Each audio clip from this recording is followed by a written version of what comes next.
আমার ছোট্ট মণি জন্মের মাত্র 2 সপ্তাহ পর থেকেই প্রতি রাতে ঠিক এইভাবেই ঘুমায়।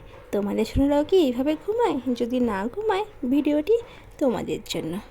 প্রথম কিন্তু আমিও সব মায়েদের মতন সেই সমস্যায় ফেস করতাম। বাচ্চা প্রতি রাতে জেগে থাকে আর দিনের বেলায় ঘুমায়। মাত্র 2 সপ্তাহ আমি খুব ভালো করে খেয়াল করার পরে আমি আমার ভুলগুলো ধীরে ধীরে বুঝতে পারলাম, আর সেগুলি তোমার সাথে শেয়ার করব।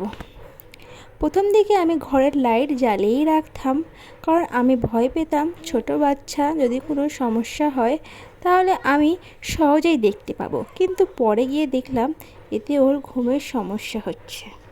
তাই কিছুদিন পর থেকে আমি ঘরের সব আলো বন্ধ করে শুধুমাত্র একটি ডিম লাইট জ্বালিয়ে রাখতাম। তখন দেখলাম ও শান্ত হয়ে যেত। এরপর আমি ওর ঘুমের জন্য একটা টাইম ঠিক করলাম। রাত 8টা বাজলে আমি ঘরের সব আলো নিভিয়ে ঘরের পরিবেশ একদম শান্ত করে দিতাম, যাতে ও বুঝতে পারে যে এখন ওর ঘুমানোর সময়। এরপর আমি খেয়াল করলাম সন্ধ্যে 7টা থেকে 8টার মধ্যে ও নিজে থেকেই ঘুমানোর জন্য ছটপট করত। আমার মনে ছিল কলিক বেবি। জন্মের 1 সপ্তাহ পর থেকেই কিন্তু ওর কলিক পেন শুরু হয়, যেটা ওর ঘুমের মধ্যে খুবই সমস্যা করত। তাই আমি এই প্রোডাক্টটা কিনি, কিন্তু এতে তেমন কোনো সমাধান হয়নি।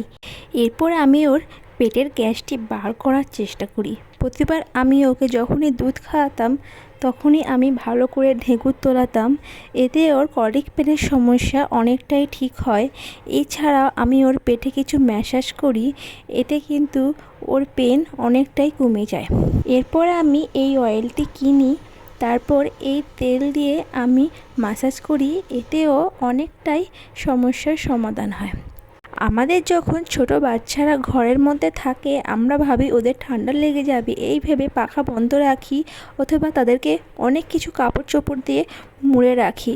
কিন্তু আমি সবসময় ওকে পাখার নিচে হাওয়ায় রাখতাম আর গায়ে হালকা কিছু দিয়ে রাখতাম, এতে ও খুবই আরাম করে ঘুমাতো।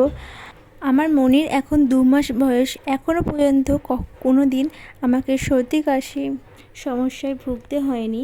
কীভাবে এই ওয়েদারেও আমি ওকে সামলে রেখেছি সেই সম্বন্ধে ভিডিও চাইলে অবশ্যই কমেন্ট করো। একটা ভিডিওতে সবটুকু কভার করা সম্ভব নয়, যতটুকু পারলাম তোমাদের সাথে শেয়ার করলাম। ভিডিওটি ভালো লাগলে অবশ্যই লাইক করো, কমেন্ট করো এবং সবার সঙ্গে শেয়ার করো। আরও কিছু জানার থাকলে অবশ্যই কমেন্ট করো। বাই।